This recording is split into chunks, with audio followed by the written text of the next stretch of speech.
Menteri Koperasi dan UKM Teten Masduki mendukung berdirinya pabrik pengolahan kelapa sawit, minyak goreng, hingga minyak makan merah oleh Koperasi Petani Sawit di Kabupaten Agam, Sumatera Barat. Menteri Teten pada kesempatan itu sempat dicurhati para petani sawit. Salah satu petani sawit yang juga anggota KUD Tiku 5 Jorong misalnya, mengeluhkan harga minyak kelapa sawit yang turun drastis setelah dibukanya kembali keran ekspor. Sehingga hal tersebut menggerus pendapatan para petani kelapa sawit. Menjawab hal itu, Menteri Teten Masduki mengatakan pembangunan pabrik pengolahan kelapa sawit oleh koperasi ini sangat penting, termasuk bagi koperasi unit desa Tiku 5 Jorong.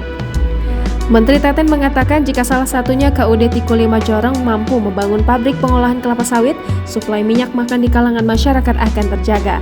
Mengingat kemarin sempat terjadi kelangkaan hingga melambungnya harga minyak.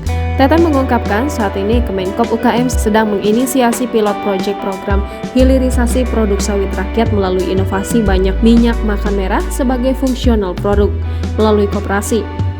Dalam program itu digunakan teknologi produksi sederhana untuk mengolah CPO hingga dapat menghasilkan produk akhir berupa minyak makan merah yang lebih sehat dari minyak goreng komersil karena mempertahankan fitonutriennya, vitamin A, vitamin E, dan squalene.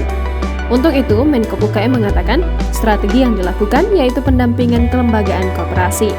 Kemudian, bersama Pusat Penelitian Kelapa Sawit Kota Medan telah dilaksanakan pilot plan teknologi minyak makan merah yang didemokan pada 9 Juni 2022. Ia berharap inisiasi ini dapat berjalan dengan baik karena tahapan diawali dengan adanya inovasi, kemudian terbangunnya kolaborasi yang selanjutnya ada akselerasi dari berbagai pihak, sehingga dapat memberikan hasil sesuai yang diharapkan bersama. Jangan lupa subscribe, share, komen, dan like ya!